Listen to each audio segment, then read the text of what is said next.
नमस्कार दोस्तों, इस वक्त मौजूद आप मेरे साथ ताजनगरी आगरा के आगरा ग्वालियर रोड स्थित एक निजी कार्यक्रम में। और आपको बता दें, इस वक्त हमारे साथ मौजूद हैं किसान यूनियन के राष्ट्रीय प्रवक्ता राकेश टिकैत। राकेश टिकैत जी ने किसानों की समस्याओं को लेकर एक लंबे समय तक दिल्ली में धरना दिया था, जिसके आगे सरकारें भी झुकी थी।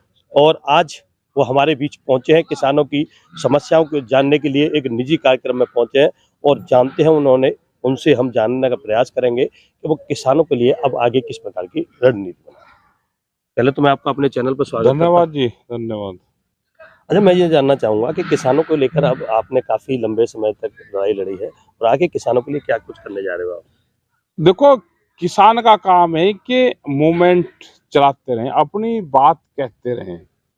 जैसे खेत में हल चलाता है, अगर हल नहीं चलेगा, ट्रैक्टर नहीं चलेगा तो जमीन पूरी बंजर हो जाएगी और आदमी खेत को छोड़ देगा और ये कहेगा कि इसमें कोई पैदा नहीं होता।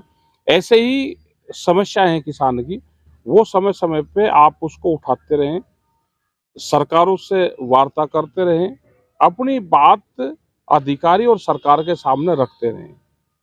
आगे भी आने वाले टाइम पे भी ये आंदोलन, ये मूवमेंट हमारा जारी है। किसानों की इस समय कौन कौन सी समस्याएं हैं जिनको लेकर? देखो, फसलों के दाम का सवाल नहीं है, बड़ी समस्या ये है। महंगाई बढ़ गई, मार्केट बढ़ गया, लेकिन फसलों के दाम नहीं है। जमीनों की कीमतें बढ़ी हैं और जब भी जमीन की कीमतें बढ़ती हैं तो व्यापारी जमीन खरीदता है, किसान जमीन बेचता है। कर्जा बढ़ा, फसलों के दाम नहीं। अच्छा, इन इन चीजों को लेकर अब आगे क्या करने वाले हो आप? हमारे पूरे देश भर में आंदोलन चल रहे, मीटिंगें चल रही, पंचायत चल रही, लोगों को जागरूक कर रहे हैं कि कर्जा ना लो, फसलों के दाम लो और फसलों के दाम के लिए आंदोलन करना पड़ेगा। जमीन जिस तरह से सरकारें अधिग्रहण कर रही है, गलत तरीके से जमीन अधिग्रहण कर रही है। यहाँ पे आपके लखनऊ में एयरपोर्ट की जमीन किसानों की फ्री ले ली और तर्क सरकार ने दिया है कि 1942 जब देश गुलाम था, आजादी मिली नहीं थी, उस टाइम पे कहा कि वो जमीन अधिग्रहण की गई थी। तो इसी तरह से बहुत जगह जमीन दान पत्र के माध्यम से ले रहे हैं, फ्री में ले रहे हैं। लोग कोर्ट कचहरी और अधिकारियों के चक्कर काट रहे हैं, लेकिन बड़ी तादाद में जमीनों का अधिग्रहण हो रहा है, फसलों के दाम नहीं है। ये बड़े सवाल है। इसके लिए आपके संगठन की ओर से क्या प्रयास किए जा रहे हैं? हमारा मीटिंगें चल रही, जैसे आज भी हमारी गन्ने की बेल्ट में मीटिंगें हैं सब जगह, क्योंकि गन्ने का रेट नहीं बढ़ा। जगह जगह मीटिंगें हमारी चलती रहती है और 20 मार्च को हमारी दिल्ली में एक बड़ी पंचायत होगी, उसमें देश भर से किसान उस पंचायत में आएंगे। कितने लोगों की पहुंचने की संभावना है? ये नहीं कह सकते, भीड़ का और का कुछ नहीं पता। तो ट्रैक्टरों के से द्वारा पहुंचेंगे या नहीं, किस? ट्रैक्टर नहीं, गाड़ी, अपने निजी वाहन या गाड़ी और ट्रेन, उससे जाएंगे। मुद्दे कौन कौन से रहेंगे उसके साथ? मुद्दे एमएसपी गारंटी कानून, स्वामीनाथन कमेटी की रिपोर्ट, कर्जा माफी, ये सारे इशू रहेंगे। सरकार तो कह रही है कि किसानों की आय दोगुनी हो गई है।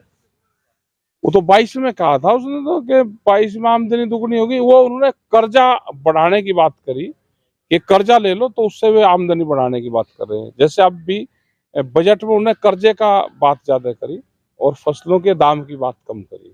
अच्छा, मैं एक चीज और जानना चाहूंगा।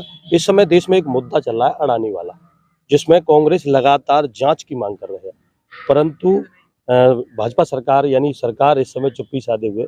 आप क्या कहना चाहते हो इस बात को लेकर? हम अभी तमिलनाडु, तेलंगाना के साइड में, छत्तीसगढ़, इन जगह सब जगह गए। अडानी का बहुत बड़ा कब्जा पूरे देश में, चाहे वो खनन है, कोल माइंस है, स्टील प्लांट है, ये जितने भी है, सीमेंट प्लांट है, ये सब बड़ी बड़ी कंपनियां अडानी को अपनी कंपनियां बेच रही, अपने जो उद्योग धंधे थे वो बेच रहे हैं। तो ये तो इसी स्पीड से अगर चल रहा है तो ये लगता है कि एक दिन पूरा ये देश पे अडानी का ही कब्जा हो जाएगा। कोई ना दूसरा उद्योगपति बचेगा, कोई देश में बचेगा ही नहीं। जिस हिसाब से पूरा समुद्र के पास में उसके पोर्ट बन रहे हैं, वहाँ जितनी भी इंडस्ट्री थी सब उसी को जा रही हो, चाहे पावर प्लांट हो या स्टील प्लांट हो, सब उसको बेचे जा रहे हैं। तो ये समझ से परे बात है और इस पर सभी लोगों को एकजुट होकर और मूवमेंट में जाना चाहिए। आपकी तरफ से किस प्रकार के प्रयास किए जा रहे हैं? अगर हमारा ये है कि हम तो अपने लोगों को इकट्ठा करते हैं, उनसे पंचायत की बात करते हैं और क्या घटनाक्रम देश में होगा वो बताते हैं। एक मुद्दा और इस समय चल रहा है, उद्धव ठाकरे ने आरोप लगाया है चुनाव आयोग पर कि उन्होंने उनकी जो शिवसेना थी उसको शिंदे ग्रुप को दे दिया है। चुनाव आयोग के किस नजरिए से देख रहे हैं आप? भाई, कोर्ट कचहरी, चुनाव आयोग और ये जितनी भी संस्थाएं हैं, ये सब उनके इशारे पे ही काम कर रही है। उनकी कितनी पुरानी पार्टी, वो पार्टी भी दे दी, उनका चुनाव चिन्ह भी दे दिया, तो ये सरकार के इशारे पे ही तो काम कर रहे हैं और किस पर कर रहे हैं। देश में ये जितनी भी पॉलिटिकल पार्टी है, सब पॉलिटिकल पार्टी को तोड़ेंगे, उसको फाइनेंशियल उससे तोड़ेंगे, उनके चुनाव चिन्ह वे दूसरों को देंगे, किसान संगठनों को तोड़ेंगे, छोटे छोटे किसान संगठन बनवाएगी सरकार, जातिगत आधार पे किसान संगठन देश में बनेंगे, एक दूसरे के खिलाफ भी लड़ते रहेंगे, क्षेत्रीय वाद पे किसान संगठन बनेंगे।